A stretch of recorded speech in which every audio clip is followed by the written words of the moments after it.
Beyond and hello everyone, my name is Jonathon Dornbush and this is Podcast Beyond, IGN's weekly PlayStation show where we actually this week are going to talk a lot about PlayStation because oh boy, something big happened and we're doing a late breaking meeting of the Midnight Society to discuss what has happened.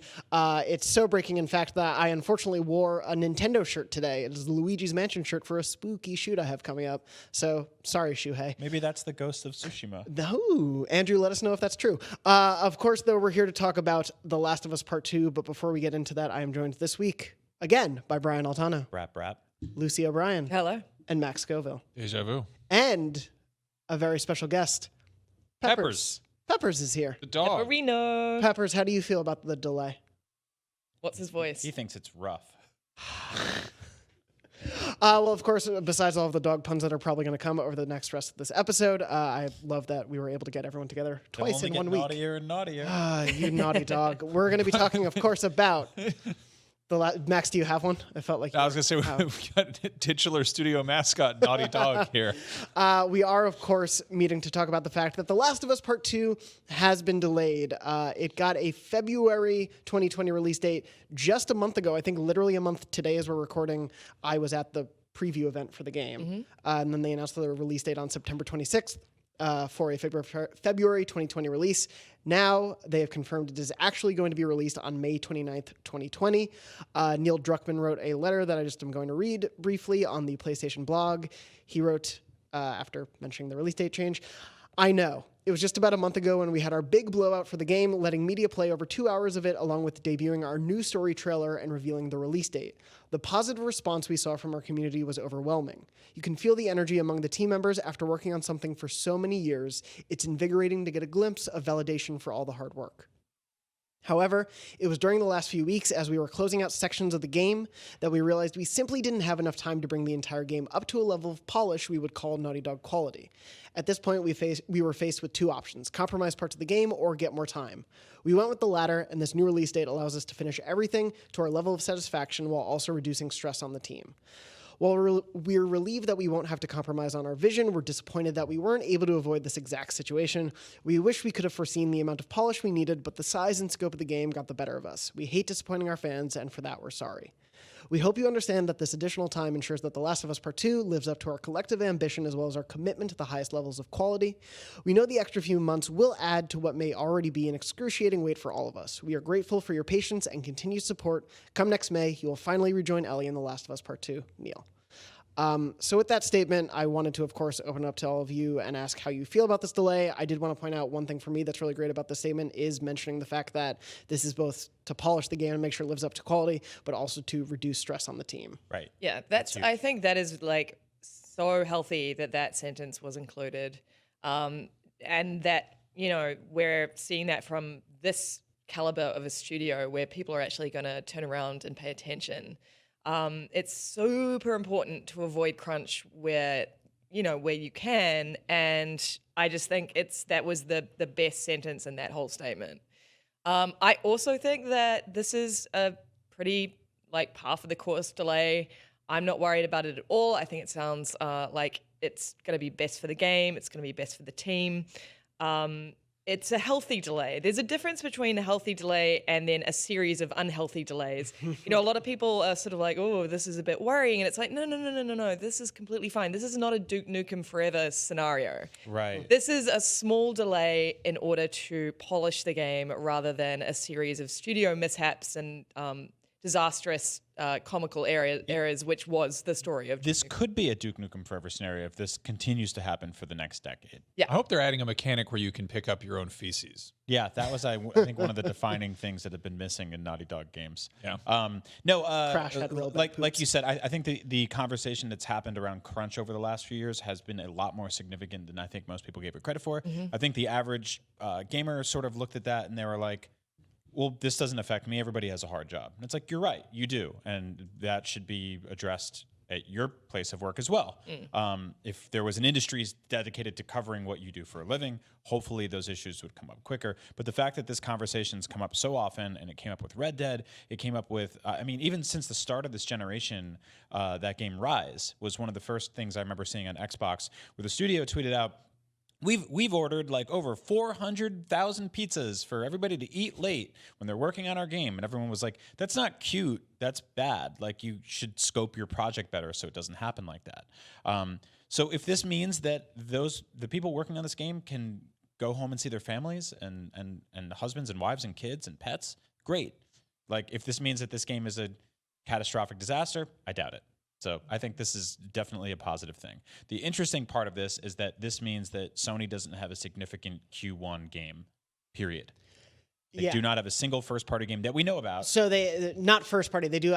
We were talking about this off-air, and then I remembered because I just looked up a calendar. They do have a much smaller release in terms of audience reach, Marvel's Iron Man VR. Oh, right. Which was weirdly coming out within a week of The Last of Us Part 2. Yes. But obviously having a big, flashy Marvel game for your VR headset that will hopefully sell more during Black Friday is not a bad thing to have. Yeah. But in terms of the traditional release date that we'd expect, camouflages in first party, you're right. Yeah, we are missing that. Especially for something that is, would essentially be a core PS4 game, and not something that is for part of the by proxy of a $400, $300 hat. Yeah. Which I enjoy. It's still a big year for Sony next year, though. Yeah, those two games and then Ghosts and then PS5, and that's all we know about so far. Who knows what else is to come? It's really exciting. You played The Last of Us Part 2. You played a couple hours of it. Did you walk away from it being like, this game is really missing in quality or in polish? I mean, Ellie couldn't pick up any of the dog's poops, so I was really bummed about that. Tina wouldn't let me publish that piece. How are you supposed to clean the yard? That's terrible. Those The naughty number one dogs. game mechanic. How do you know that was from the dogs? You're right. It's a pretty tough world out there. No, I mean, it felt obviously that I don't want to know what a clicker poop looks like.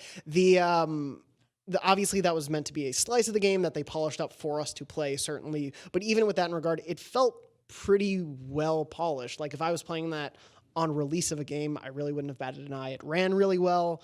All of the animation looked pretty fluid. There was nothing really that gave me the sense of, oh, this is pretty far back in development. But of course, that is a small slice of the game. And maybe this speaks to, I spoke to Neil Druckmann at that time, and he was like, what you have seen is such a small bit of the game. Right. Maybe that's really true. Like, said this is their longest game. Yeah.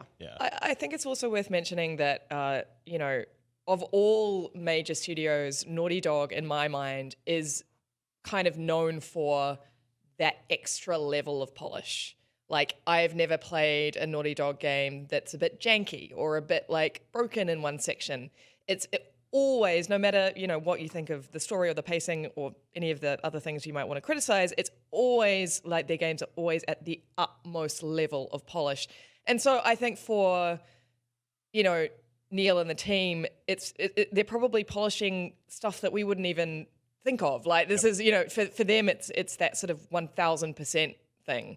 So yeah, I highly doubt that this is a big kind of overhaul that they need to do. It's going to be it's just about cleaning it up a little around the edges. I wonder if this is, obviously alleviating stress is huge, and that's great that they're moving away from crunch for that and giving it the polish it needs, but also kind of getting out of the way of anything else that's happening in that era. Like we've got a pretty loaded front half of next year. So yeah, I've brought up the list right now of what we know, and just to quickly go through stuff that PlayStation would have.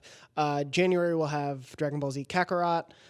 February will include. February is actually a little bit quieter. Let's see what else we got. March is Watch Dogs. March is Doom. So Watch Dogs got delayed this morning as well. Oh, did That's it? the interesting thing. All of the major 2020 Ubisoft stuff. Yeah, so February Okay. is now quieter than we would have expected. It still has Iron Man VR, but Gods and Monsters, which was releasing within a few days of The Last of Us, is also delayed. Okay. Ubisoft this morning also delayed Gods and Monsters, Watch Dogs Legion, and Rainbow Six Quarantine. Do we know anything that's coming out early June, tail end of May right now? So May, the only thing we know, the latest release date for a major AAA release is Marvel's Avengers, which will be 2 weeks before The Last of Us. Okay.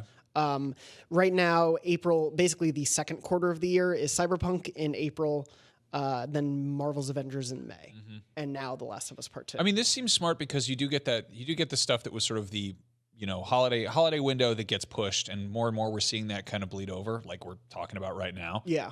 And then there's always the sort of the early fall, late summer stuff. But the first Last of Us That was June, It wasn't was it? E3. Yeah. It came out like I think. So this seems like kind of aligned with that. It's smart because people are maybe taking vacation or kids are out of school who shouldn't be playing the game because it's dark. But it's a good time for kind of also just if I don't know, you look at a calendar and you're like, when is there going to be a lot of competition? It's like you own the conversation doing it that week. Yeah. Well, this is, I think that Naughty Dog is one of the few studios that doesn't necessarily have to worry about the release calendar because their games sell tens of millions of units. They're far and away some of the best selling games on PlayStation. And the PS4 has a massive install base and will only have a bigger one after Christmas. So I think that like they're probably less concerned about playing keep away or having to like dodge major releases. The closest thing that I could see eating their lunch is Cyberpunk, and they'll now be a month and like a week away from it. So yeah, they and basically again, such different games. It's not like there's any kind of danger of cannibalizing.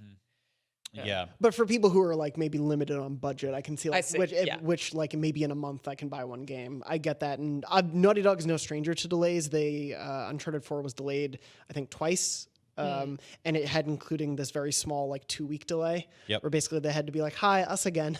We're just pushing it a little bit, and that pushed that into May. Sony's used February and May as like big landing posts for a lot of their biggest games, whether it's been Uncharted, whether now The Last of Us, Horizon was a February release, Days Gone was going to be a February release and then moved to May. So they very much stake out those 2 points of the year. What's interesting about this too is that this essentially hypothetically delays their sort of like soft-pitched multiplayer only Last of Us thing. That Neil Druckmann said that they're making that won't be part of Last of Us Part 2. That's like entirely single-player thing.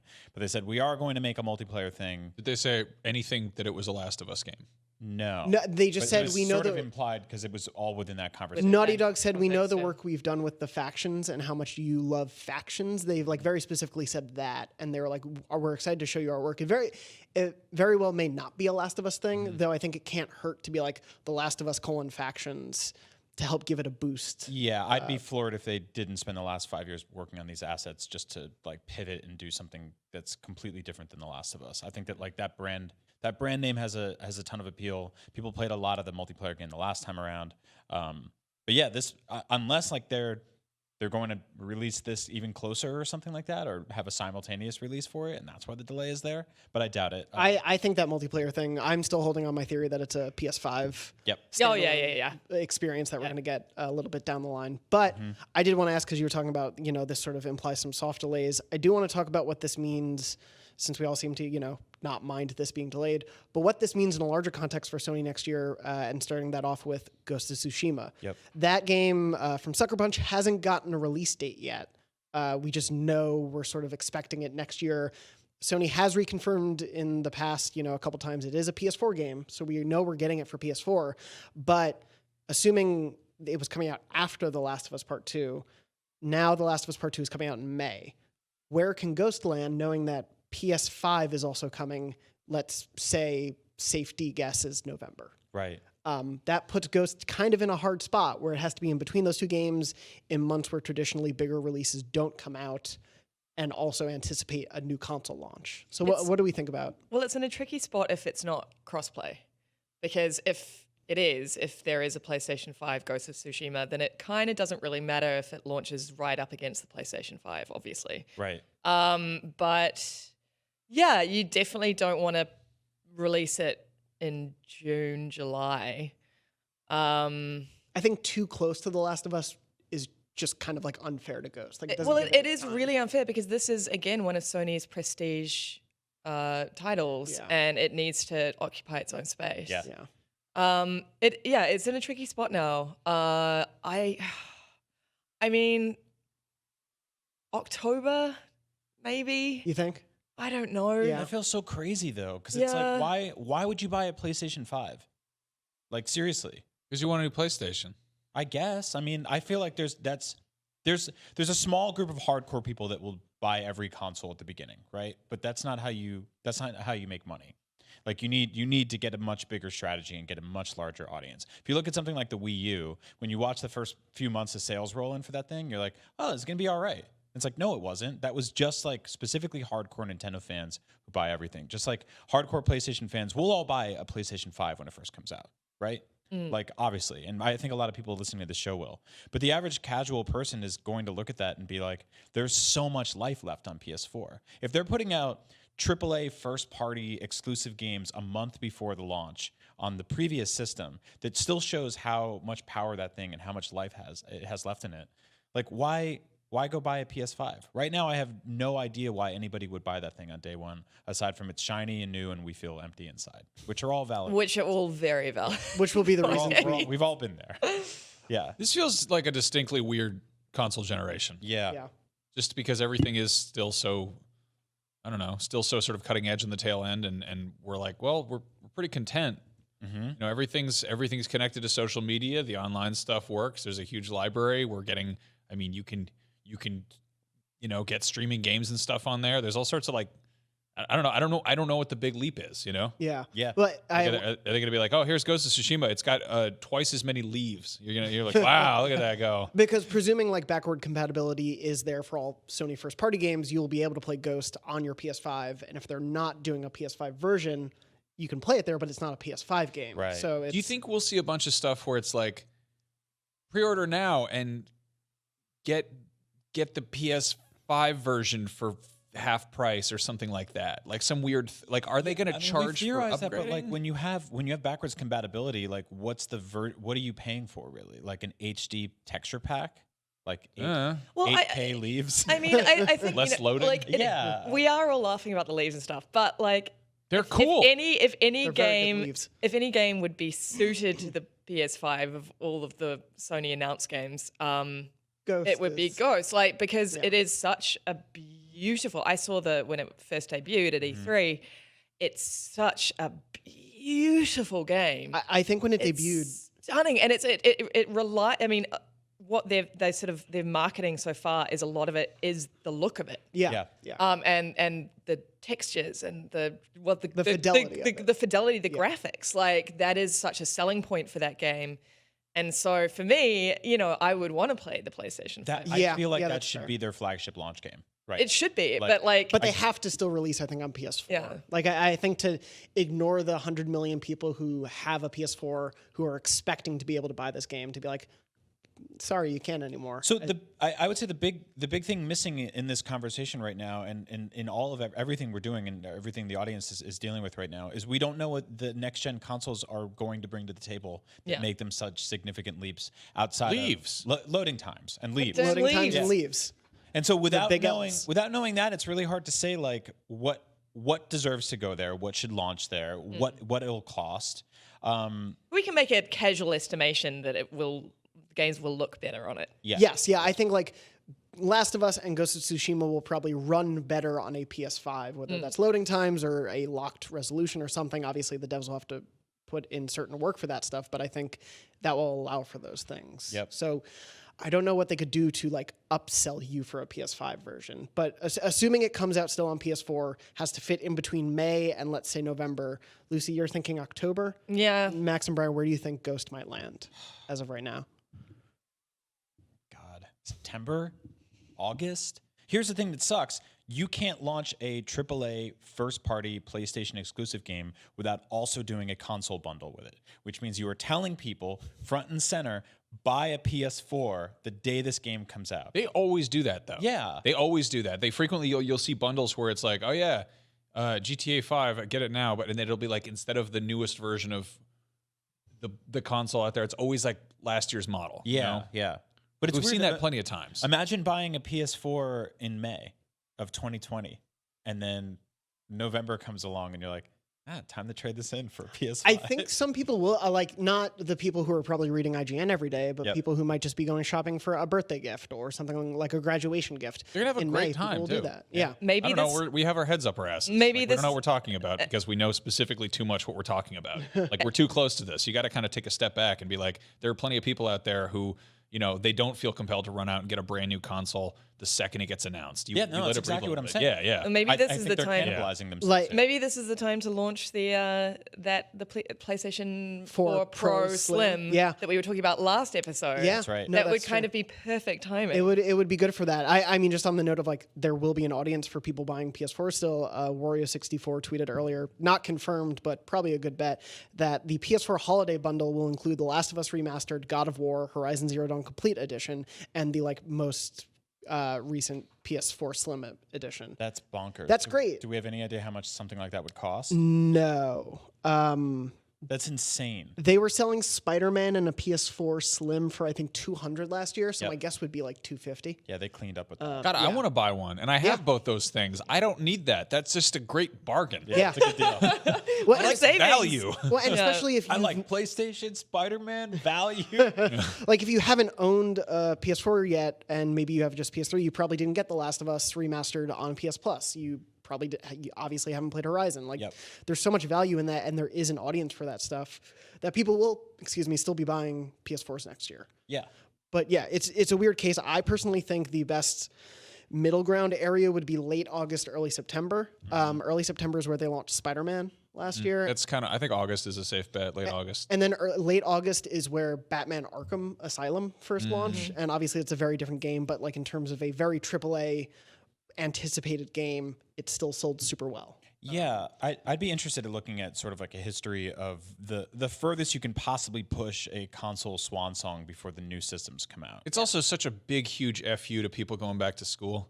Yeah. Yeah. Because it's like, oh, time to pack up those bags, and oh, you don't have any time to do this thing. But You here's just a had brand new you open just world. had 6 weeks of sitting around wishing you had something to do. Here's something to do. Too bad you got to get back to work. Yeah. Most college kids don't even have TVs anymore. They just get like a MacBook. Yeah. And they just watch Netflix on their phone. I was the only kid on my floor who brought a TV to my dorm room. Yeah. And that was 5 years ago. It was very weird. But I do want to ask, sort of to wrap things up, we were talking a little bit about it. What do we think this means for PS5? Now that we're seeing like a later release for The Last of Us Part 2 on PS4, likely Ghost being a little later in the year or coming out very close. But these two marquee PS4 games, we're getting Iron Man VR early in the year. Who knows what else may come? Like, do we think PS5 is going to be impacted by these delays at all? Or are they going to stick to whatever plan they have in place? No. It's just going to go. It's- I mean, I assume. it's I just gonna want to know. it's gonna what you go think. when it's gonna go. Yeah. Well, here's my crazy pitch. What if they delayed next gen? Nah. No? Why not? No. The thing I feel like we're missing, we're getting all tangled up here. And obviously, they don't want to cannibalize their own sales, but Sure. they get paid regardless what they sell. If they sell a PS5, they make money. If they sell a PS4, they make money. If they sell an exclusive game for either system, they make money. So it's sort of like, I don't know. These things will all happen when they happen. Also, Well, the they're next probably- gen the next gen strategy is far more important than A single than game. a Yes, single game. Yeah. Well, But because that outlines their profits for the next decade. Yeah. I think they're going to be like, hey, we have great news. The Last of Us Part 2 is coming to PlayStation 5 with an all-new, completely happy ending where everything's fine. And then people will run out and buy it because it's going to be upsetting. I'd buy Yeah. that. Yeah. I mean, we are looking at a situation where depending on what their PS5 rollout is next year, we still sort of theorize it would be February based on what we saw in the last few years. Although we got a blog post 2 weeks ago explaining some of it. So that's always interesting. But we are looking at a scenario where within 4 weeks of The Last of Us Part 2 getting released, we're at E3 Yeah. and they're on stage. And If they come back. if they That's come also back- that's a smart thing because I mean, assuming they do anything at E3, which they might very well not, that's a time when you get mainstream media paying attention to games, and they don't care if the game that you're talking about comes out in September or November or next year or whatever. If they're like, hey, it's available now, and somebody who's normally checked out, if the New York Times is there, they're like, oh, Shiny thing. that's a huge big game of the show. Yep. It's available in stores now. Yeah. I would have to assume if they're back at E3, they do have to give some precedent to, one, the success of The Last of Us Part 2 at its launch for that mainstream reason, as well as Ghost and PS5. I remember being extremely annoyed at, I guess it was E3 2012, that they were talking about Last of Us during their like E3 show. Because I'm like, it's at home. I have it. I want to go home and play it. Yeah. There was a very long time where E3 press conferences were 50% victory lap and 50% yeah. here's what's coming next. It was a So lot much of flexing. Oh God, yeah. It was all these pie charts and graphs and sell through numbers and, you know. Yeah. It'd be like, to commemorate selling 13 million units, we're proud to announce a brand new special edition to sell more units of. Yeah. And you know, people clapping. The crowd's like, woo! Capitalism! You still see that at every Apple event, by the way. yeah. They're like, we sold 20 million phones. And people are like, yeah, I love that you guys are rich and I'm not. This is great. It's like, hold out there. I was one of them. They got Tim Cook got a really big round of applause. I think it was at the Apple TV one recently where he was like, I'm not going to bore you with numbers. We're just going to get right to the shows. And the whole audience was like, thank God. Yeah. But yeah, like Sony used to, I think there was one year where they used Little Big Planet to show off their numbers. Like they built a level and then slowly went through it for 10 minutes at E3 to be like, our numbers were great. And I can imagine Media science Molecule fairs. would have been a bit like, oof, putting that together. Well, now in Dreams, they can make a music video that That's tells true. you how they've been performing. For the last year. The messaging around next gen is going to be an incredibly delicate scenario for the two major frontrunners. And as we saw last time around, it is super easy for one of them to botch that and, you know, basically shoot themselves in the foot for the next 6 years. And so I do think that, like, they have to have, I think that, there's people that will buy it no matter what, but also to really set the course in the right direction for the next entire generation to come, they really have to button that up and get that right. And launch games are important, price is important, telling people why they need this thing on day one is important, and all of that has to happen, and it also has to happen while they're servicing an audience of 100 million plus PS4 owners who want to shiv people in the neck in The Last of Us Part 2. It's going to be a very interesting year to see how they balance all of those things, whether they come back to E3, whether they do a PSX, and just how they tell us more about the PS5, and if we just have to wait for the new issue of Wired. Maybe that's what we'll have to look forward to. But, of course, there will be a lot more to come about Last of Us, Ghost of Tsushima, and PS5 in the months to come, and we'll be reporting on it right here at IGN.com and beyond. Of course, if you didn't hear the beginning of this episode, Podcast Beyond is IGN's weekly PlayStation show where we talk all about everything happening in the world of PlayStation. Sometimes I make these people guess crazy, dumb trophy names and various other things. And this week we have a wonderful putt with us. I've been so distracted. It's I okay, missed Lucy. the last It's quarter okay. of this conversation. It's fine. Yeah, you're going to get a talking to later. You're going to get scolded by Brian because he's talking about don't. sales numbers. You're just like freaking out about a dog. Don't take your beautiful little puppy. I didn't know they were going to delay The Last of Us. That's why I brought my dog in. My naughty, naughty dog. And with that, you can find us all on Twitter. Brian is at Agent Bizzle. I am at Jonathon Dornbush. Lucy is at Luce O'Brien. Max is at Max Scoville. And Peppers is at Aw Peppers. How many W's? 2 W's. Two on W's? Instagram, though. He On doesn't use Instagram. Twitter. Oh, he doesn't use Twitter? No, he's That's too probably, fragile. it's probably Good a boy. sign. He can't write. Beyond is normally live every Wednesday at 3 p.m. Pacific at beyond.ign.com, youtube.com/IGNBeyond, and all your favorite podcast services, unless news breaks on another random day, and we'll try to do this when we can. But anyway, thank you so much for listening and watching, and as always, Beyond. Beyond. Beyond. Beyond. Woof.